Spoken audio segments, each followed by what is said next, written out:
ನೀವು ನನ್ನ ಪಾಲಿಗೆ ಸಿಕ್ಕಿರೋ ವರ ಅಂತ ನನಗೆ ಚೆನ್ನಾಗಿ ಗೊತ್ತು. ಆದ್ರೆ ಆ ಅದೃಷ್ಟನ ನನ್ನ ಕೈಲಿಂದ ಉಳಿಸ್ಕೊಳಕ್ ಆಗದೆ ಇರೋ ಅಂತ ನತ ಅದೃಷ್ಟವಂತ ನಾನು.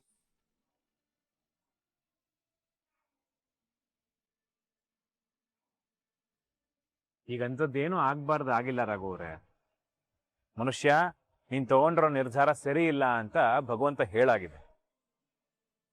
ಈಗ ನೀನ್ ಮನೆಗೆ ಹೋಗಿ ಮುಂದಕ್ಕೆ ಏನ್ ಮಾಡ್ಬೇಕು ಅಂತ ಸರಿಯಾಗಿ ಯೋಚನೆ ಮಾಡಿ ನಿರ್ಧಾರ ತಗೋ. ಆದಷ್ಟು ಬೇಗ ನಿರ್ಧಾರ ಹೇಳು. ಯಾಕಂದ್ರೆ ಸಮಸ್ಯೆ ಮಾತ್ರ ನಿಮ್ದಲ್ಲ, ಬದುಕು ಕೂಡ ನಿಮ್ದೆ. ಹೌದು ರಾಘು, ರಾಮಾಚಾರ್ಯ ಹೇಳೋದ್ ಸರಿ.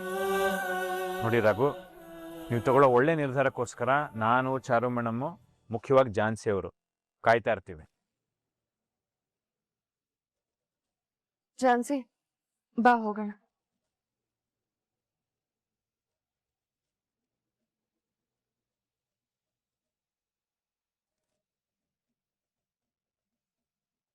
ಸರಿಯಾದ ನಿರ್ಧಾರ ತಗೊಳ್ಳಿ.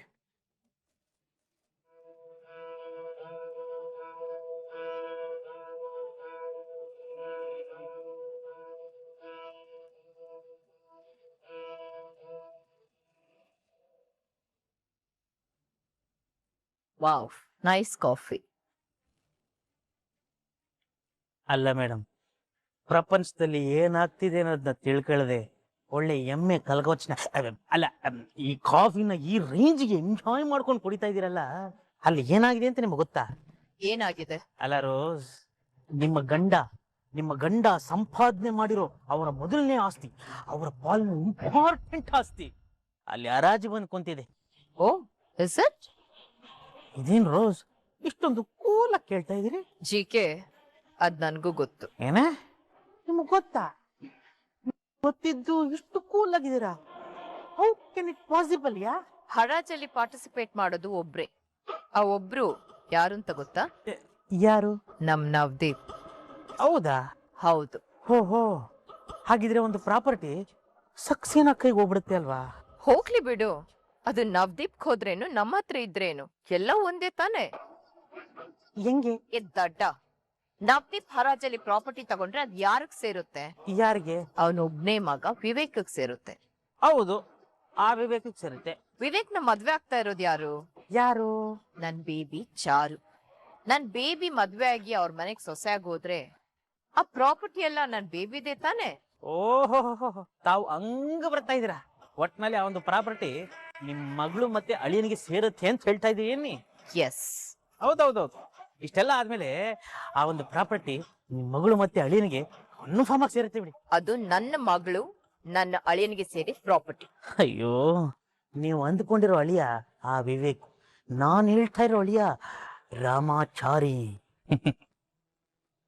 ಹೌದೌದೌದು, ಸೇರುತ್ತೆ ಕನ್ಫರ್ಮ್ ಆಗಿ.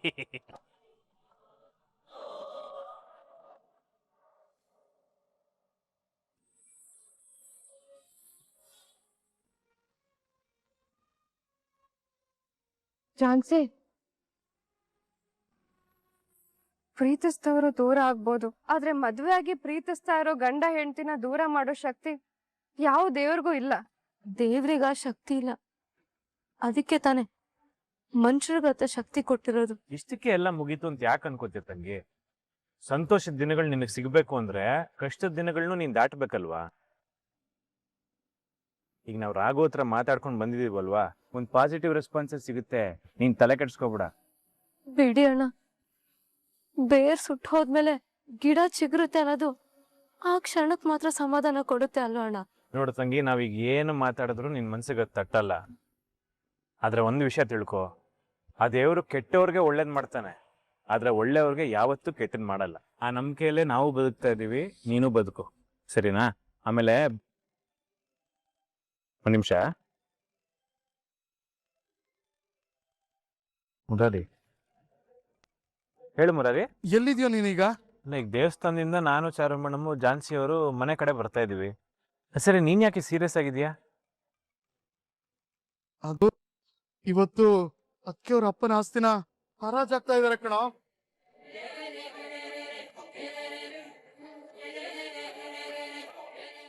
ಹೌದಾ? ಎಲ್ಲೋ? ಅದು ಅಕ್ಕಿಯವ್ರ ಅಪ್ಪನ ಆಫೀಸು ಮತ್ತೆ ಮನೆ ಇದೆಯಲ್ಲ, ಅಲ್ಲಿ ಹರಾಜ್ ಕೂಗಕ್ಕೆ ಯಾರು ಬರ್ತಾ ಇಲ್ಲಂತೆ.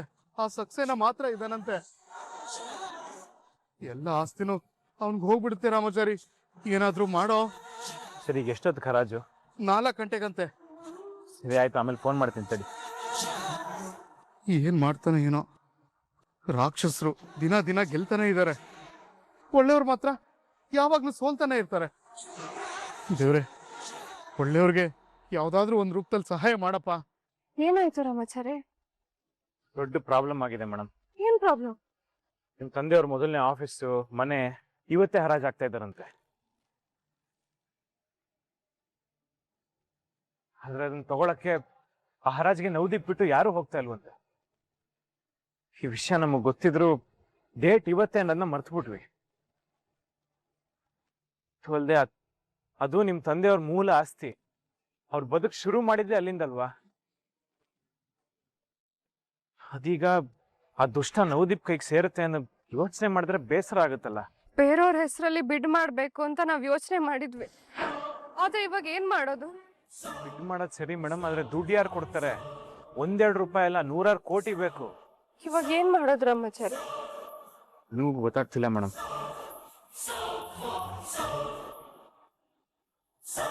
ಒಂದ್ ದಾರಿ ಇದೆ. ಏನದು? ಅಮೌಂಟ್ನಂತೂ ಸಂಜೆ ಅಷ್ಟರಲ್ಲಿ ರೆಡಿ ಮಾಡೋದು ನಮಗ್ ಕಷ್ಟ. ಆದ್ರೆ ಏನಾದ್ರು ಮಾಡಿ ಅವ್ರು ಬರೋ ದಾರಿಲಿ ಅವ್ರ ಬಿಡ್ಡಿಗೆ ಬರೋದನ್ನ ತಡಿಬೇಕು. ಅದಕ್ಕೆ ನೀವು ಆ ವಿವೇಕ್ನ ಮತ್ತೆ ಬಕ್ರ ಮಾಡ್ಬೇಕು, ಅಥವಾ ಅಷ್ಟು ದುಡ್ಡನ್ನ ಅವನ ಕಡೆಯಿಂದಾನೇ. ಬೇಡ ರಾಮಾಚಾರಿ, ಅವನ್ ಮುಂದೆ ನನ್ಗೆ ನಾಟಕ ಮಾಡೋಕೆ ಇಷ್ಟ ಆಗಲ್ಲ. ಇಲ್ಲಿವರೆಗೂ ಬಯಸಿದ್ದು ಆಗಿದೆ, ಇರೋದು ಆಗಿದೆ. ಆ ಪಾಪಿಗೆ ನನ್ ಡ್ಯಾಡ್ ಆಸ್ತಿ ಸಿಗದೆ ಇರ್ಲಿ ಅಂತ ಆ ದೇವ್ರ ಹತ್ರ ಬೇಡ್ಕೊಳತ್ ಬಿಟ್ರೆ ಬೇರೇನೋ ಮಾಡೋಕ್ಕಾಗಲ್ಲ.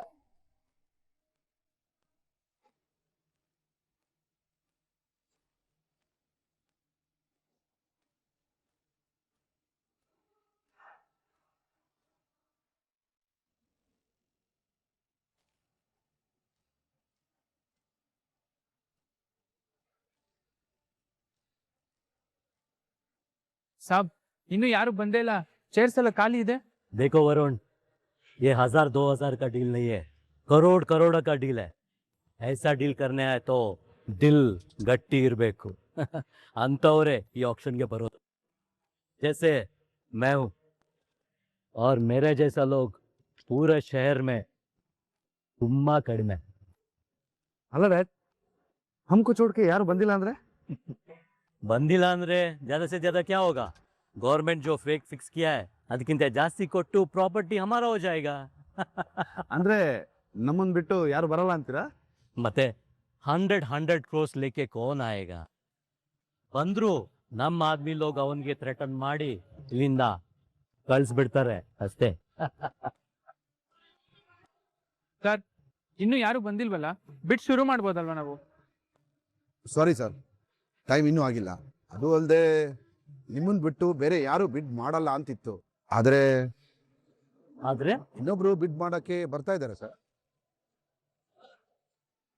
ಕೋನ್ ಗೋವಿಂದ ಅಂತ ಸರ್ ಅವ್ರ ಹೆಸರು. गोविंदा, ये सक्सेना को टक्कर देने वाला ये गोविंदा कौन है? ನಮಗೂ ಯಾರು ಅಂತ ಗೊತ್ತಿಲ್ಲ ಸರ್, ಬಂದ್ಮೇಲೆ ನೋಡ್ಬೇಕು. ಅಲ್ಲರೆ ಈಗ ಅವ್ನು ಬರ್ತಾನಂತ ಗ್ಯಾರಂಟಿ ಇಲ್ಲ. ಥೋड़ा देर ವೆಯ್ಟ್ ಕರೆಂಗೆ. ಬಂದಿಲ್ಲ ಅಂದ್ರೆ ಬಿಡ್ ಅನ್ನ ಕ್ಲೋಸ್ ಮಾಡಿ ನಮ್ ಕೊಟ್ಟು ಹೋಗ್ತಾರೆ ಅಷ್ಟೇ. ವರುಣ್, ಇನ್ನೆಷ್ಟು ಟೈಮ್ ಇದೆ? ಸಬ್ ಇನ್ನೊಂದು 20 ನಿಮಿಷ ಇದೆ. 20 ಮಿನಿಟ್ ನೋಡೋಣ. ಈ ಜಯಶಂಕರ್ ಪ್ರಾಪರ್ಟಿ ಯಾವುದೇ ಗೋವಿಂದ ಬಂದ್ರು ನಂಗೆ ಸೇರತ್ತೆ.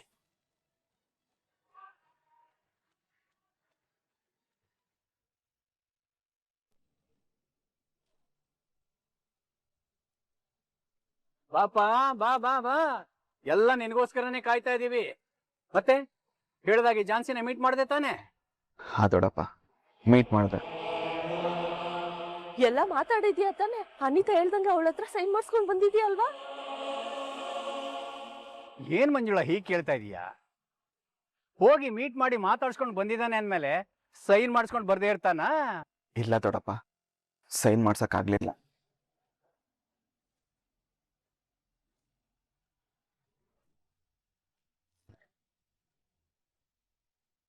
ಮೀಟ್ ಮಾಡಿದ್ರು ಸೈನ್ ಮಾಡ್ತಿಲ್ಲ ಅಂದ್ರೆ ಏನಣ್ಣ ಅರ್ಥ? ನೀನೇ ನನ್ ಜೀವನ್ ಜೊತೆ ಆಟ ಆಡ್ತಿದ್ಯಾ? ಲವಿ, ವಿಷಯ ಗೊತ್ತಿಲ್ಲದೆ ಏನೇನೋ ಮಾತಾಡ್ಬೇಡ. ಏಯ್, ಸೈನ್ ಮಾಡಿಸ್ಲಿಲ್ಲ ಅಂದ್ರೆ ಇನ್ ಹೇಗಪ್ಪ ಮಾತಾಡ್ತಾರೆ? ಇಷ್ಟಕ್ಕೂ ಅವಳು ಸೈನ್ ಮಾಡಲ್ಲ ಅನ್ಲ, ಇಲ್ಲ ನೀನೇ ಸೈನ್ ಮಾಡು ಅಂತ ಕೇಳಲೇ ಇಲ್ವಾ? ಪ್ಲೀಸ್ ನನಗೂ ಮಾತಾಡಕ್ ಅವಕಾಶ ಕೊಡ್ತೀರಾ? ಮಾತಾಡಪ್ಪ, ಮಾತಾಡು. ನೀನ್ ಮಾತಾಡ್ಲಿ ಅಂತ ತಾನೇ ನಾವೆಲ್ಲ ಕಾಯ್ತಾ ಇರೋದು. ನೋಡಿ, ನಾನ್ ಜಾನ್ಸಿ ಮೇಡಮ್ನ ಮೀಟ್ ಮಾಡಿ ಡಿವೋರ್ಸ್ ಪೇಪರ್ಗೆ ಸೈನ್ ಮಾಡಿದ್ದಿತ್ತು ನಿಜ. ಹಾಗೆ ಅವ್ರು ಸೈನ್ ಮಾಡಕ್ಕೂ ಒಪ್ಕೊಂಡು ಇನ್ನೇನ್ ಸೈನ್ ಮಾಡ್ಬೇಕು, ಅವಾಗ ಜೋರ ಗಾಳಿ ಬಂದು ಬೆಂಕಿಗೆ ಬಿದ್ದು ಪೇಪರ್ ಸುಟ್ಟು ಹೋಯ್ತು. ಆ ಕಾರಣದಿಂದ ನಾನು ಅವ್ರ ಹತ್ರ ಸೈನ್ ತಗೊಳಕ್ ಆಗ್ಲಿಲ್ಲ ಅಷ್ಟೇ. ಅದ್ ಬಿಟ್ಟು ಬೇರೆ ಯಾವ ಕಾರಣನೂ ಇಲ್ಲ. ವಾವ್, ಸೂಪರ್ ಆಗಿ ಕತೆ ಕಟ್ತೀಯ ಅಣ್ಣ. ನೀನ್ ನಿಜವಾಗ್ಲೂ ಕತೆಗಾರ ಆಗ್ಬೇಕಾಗಿತ್ತು. ಅವಳು ಸವಾಸ ಮಾಡಿದ್ಮೇಲೆ ಕತೆಗಳ ಮೇಲ್ ಕತೆ ಹೇಳ್ತಾನೆ ಕತೆಗಾರ ರಾಗು ಆಗಿದ್ಯಾ. ಪಲ್ಲವಿ, ನಾನ್ ಹೇಳಿದ್ ನಿಜ. ಮತ್ತೆ ನಮ್ ಭಾವನೆಗಳ ಜೊತೆ ಆಟ ಆಡಿ ನಮ್ಮನ್ನೆಲ್ಲ ಎಮೋಷನಲ್ ಫೂಲ್ ಮಾಡ್ಬೇಕು ಅನ್ಕೊಂಡಿದ್ಯಾ? ನೀನ್ ಅವಳ ಮನ್ಸೊಳಗ್ ಇಟ್ಕೊಂಡು ಅವಳನ್ನ ಬಿಟ್ಕೊಡಕ್ ಇಷ್ಟ ಇಲ್ದೆ ಈ ರೀತಿ ಹೊಸ ವರ್ಷ ಶುರು ಮಾಡಿದ್ಯಾ ಹೇಗೆ? ಪಲ್ಲವಿ, ಕೂಲ್. ಇನ್ ಯಾಕೆ ಇಷ್ಟ ಕೋಪ ಮಾಡ್ಕೋತಿದ್ಯಾ? ಇವ್ನ್ ಮಾಡ್ಕೊಂಡ್ ಬಂದಿರೋ ಕೆಲ್ಸಕ್ಕೆ ಇನ್ನೇನ್ ಮಾಡ್ಲಿ ಅನಿತಾ? ನಿನಗ್ ಕೊಟ್ಟಿರೋ ಮಾತು ನನ್ ಜೀವನಕ್ಕಿಂತ ಅವಳೇ ಹೆಚ್ಚಾಗೋಗಿದ್ದಾಳೆ. ಅದಕ್ಕೆ ಈ ರೀತಿ ನಾಟಕ ಮಾಡ್ತಿದ್ದಾನೆ. ನೋಡ್ ಪಲ್ಲವಿ, ರಾಘವೇಂದ್ರ ಅವ್ರು ಆಲ್ರೆಡಿ ಡಿವೋರ್ಸ್ ಕೊಡೋದಕ್ಕೆ ಒಪ್ಪಾಗಿದೆ ಅಲ್ವಾ? ಬಿಡು, ಆ ರೂಟಲ್ಲಿ ಆಗ್ಲಿಲ್ಲ ಅಂದ್ರೆ ಏನಾಯ್ತು? ನಾನು ಇನ್ನೊಂದು ಆಪ್ಷನ್ ಇಟ್ಕೊಂಡಿದೀನಿ ಅಂತ ಹೇಳ್ದೆ ತಾನೆ. ಆ ದಾರಿಗೆ ಹೋಗಿ ಅವಳಿಗೆ ಲಾಯರ್ ನೋಟಿಸ್ ಕಳ್ಸಿ ಲೀಗಲ್ ಆಗಿ ಪ್ರೋಸೆಸ್ ಮಾಡೋಣ. ಬಾ, ಇವಾಗ್ಲೇ ಆ ಕೆಲಸ ಮಾಡೋಣ. ಬಾಣ್ಣ.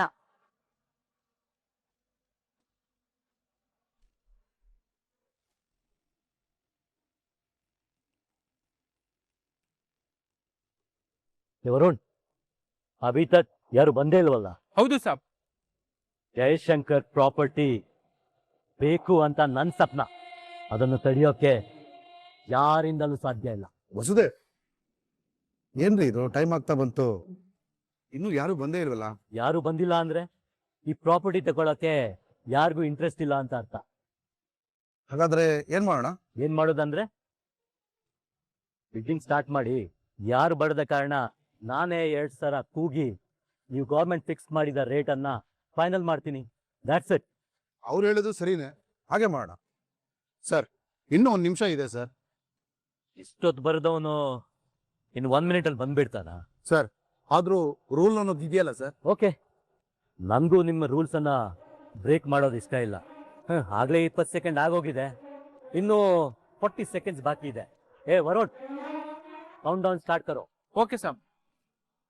20, 21, 22, 23, 24, 25, 26, 27, 28, 29. ಇನ್ನೂ ಬಂದೇ ಇಲ್ಲ. ಬಂದೇ.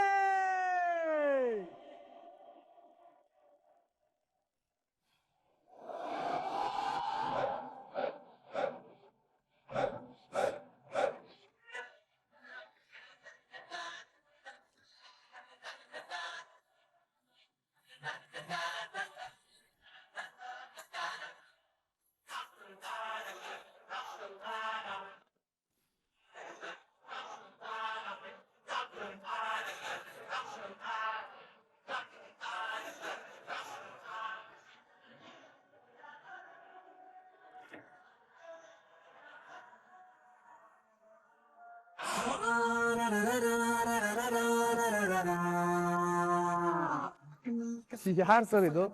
ಒಳ್ಳೆ ಜೋಕರ್ ತರ ಇದ್ದಾನೆ. Hello, excuse me, I am not A joker.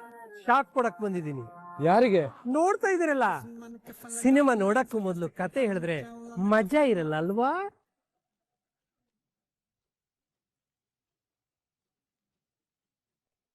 ಯಾರಿ ನೀವು?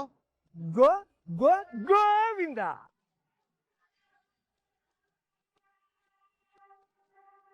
ಹ್ಯಾಂಡ್ ಶೇಕ್ ಮಾಡ್ಲಾ ಇಲ್ಲ ವಿಲ್ ಶೇಕ್ ಮಾಡ್ಲಾ? ನೀನಾ? ಮೂರ್ತಿ ಚಿಕ್ಕದಾದರೂ ಕೀರ್ತಿ ದೊಡ್ಡದು ಅಂತ ಕೇಳಿಲ್ವಾ? ನಾನು ಒಳ್ಳೆಯವರಿಗಷ್ಟೇ ಗೋ ಗೋ ಗೋವಿಂದ, ಅಲ್ದೆ ಇದ್ದವರಿಗೆ ಕೊಡಲ್ಲ ಚೂರು ಆನಂದ.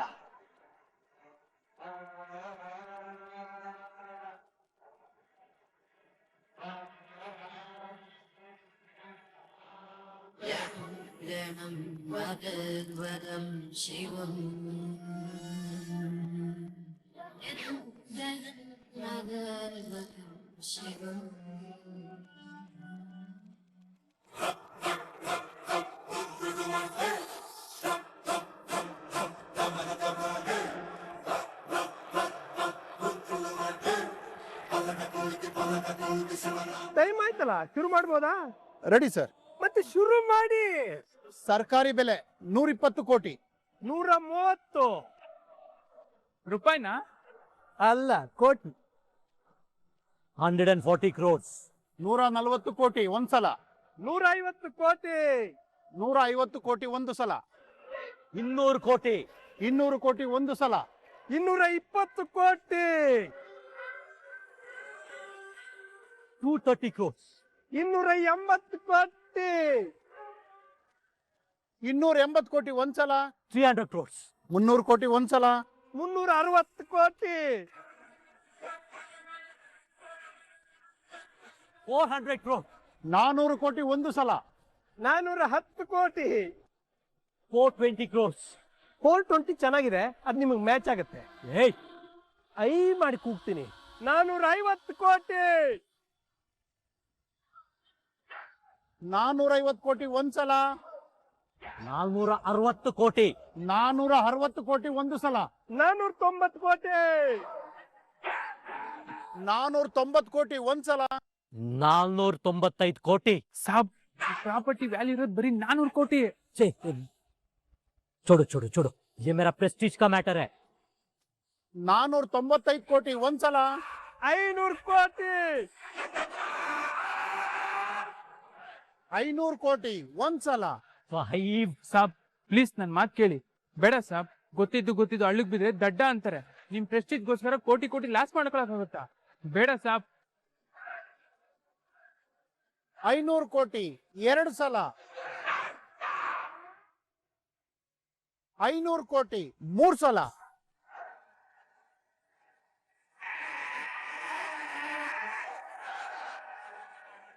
ಈ ಮೂಲಕ ಈ ಸ್ವತ್ತು 500 ಕೋಟಿಗೆ ಮಿಸ್ಟರ್ ಗೋವಿಂದ ಅವರಿಗೆ ಸೇರಿದೆ. Congratulation mister Govinda Govinda Govinda.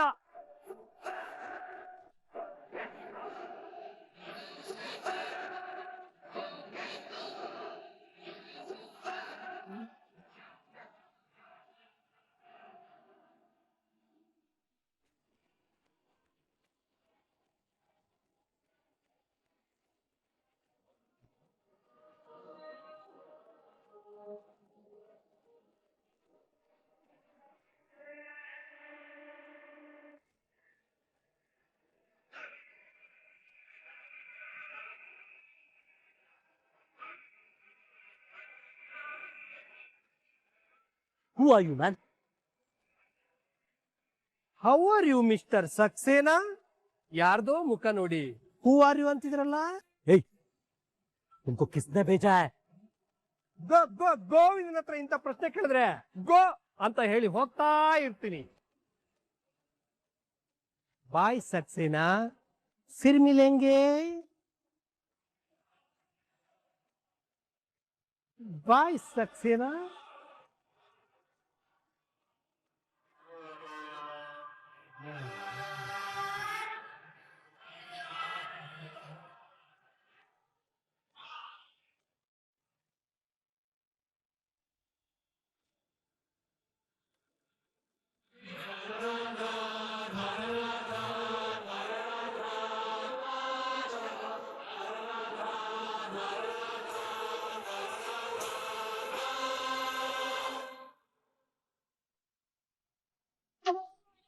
ಹೇಳಿ ತಾತ. ನೀನ್ ಹೇಳಿದ ಕೆಲ್ಸ ಆಯ್ತು ಮೊಮ್ಮಗಳೇ. ಹರಾಜಿಗೆ ಬಂದಿತ್ತಲ್ಲ ಜೈಶಂಕರ್ ಅವ್ರ ಆಸ್ತಿ, ಅದ್ ನಮ್ ಕೈಗೆ ಬಂದಾಯ್ತು. ಥ್ಯಾಂಕ್ ಯು ತಾತ. ಇದಕ್ಕೆಲ್ಲ ಥ್ಯಾಂಕ್ಸ್ ಯಾಕಮ್ಮ. ನನಗೆ ಇದ್ದಕ್ಕಿದ್ದಾಗೆ ನನ್ನ ಮೊಮ್ಮಗಳು ಈ ಆಸ್ತಿ ಮೇಲೆ ಯಾತಕ್ಕೆ ಒಂಥರ ಆಸೆ ಬಂದಿದೆ ಅಂತ ನನಗೆ ಅನುಮಾನ ಬಂತು. ಆದರೆ ಯಾಕೆ ಏನು ಅಂತ ಏನು ಕೇಳಬೇಡ, ಇದನ್ನ ಮಾಡು ಅಂತ ನೀನು ಹೇಳಿದ್ಯಲ್ವಾ, ಅದಕ್ಕೆ ಸುಮ್ಮನೆ ಆ ಕೆಲಸ ಮಾಡಿದ್ದೀನಿ ಅಷ್ಟೇ. ನನಗೆ ಗೊತ್ತು ಮೊಮ್ಮಗಳೇ, ನೀನು ಏನೇ ಕೆಲಸ ಮಾಡಿದ್ರು ಅದ್ರ ಹಿಂದೆ ಒಂದು ಒಳ್ಳೆ ಉದ್ದೇಶ ಇರುತ್ತೆ ಅಂತ ನನಗೆ ಗೊತ್ತು. ಅದು ಬಿಡಮ್ಮ, ಒಟ್ಟಿನಲ್ಲಿ ಆ ಕೆಲಸ ಆಗಿದೆ, ಆಯ್ತಾ? ನನ್ ಮೇಲೆ ಇಟ್ಟಿರೋ ನಂಬಿಕೆಗೆ ತುಂಬಾ ಥ್ಯಾಂಕ್ಸ್ ತಾತ. ಸದ್ಯಕ್ಕದು ನಮ್ ಕಂಪನಿ ಅಂಡರಲ್ಲೇ ಇರ್ಲಿ, ಆಮೇಲೆ ಏನ್ ಮಾಡ್ಬೇಕು ಅಂತ ಹೇಳ್ತೀನಿ ತಾತ. ಆಯ್ತು ಮೊಮ್ಮಗಳೇ, ನಿನಗೆ ಆ ಕೆಲಸ ಯಾವಾಗ ಮಾಡಬೇಕು ಅಂತ ಅನಿಸುತ್ತೋ ಆವಾಗ ಹೇಳು. ಈಗ ಆ ವಿಷಯ ಬಿಟ್ಬಿಡು, ನೀನು ನಿನ್ನ ಸಂಸಾರದ ಕಡೆ ಗಮನ ಕೊಡು.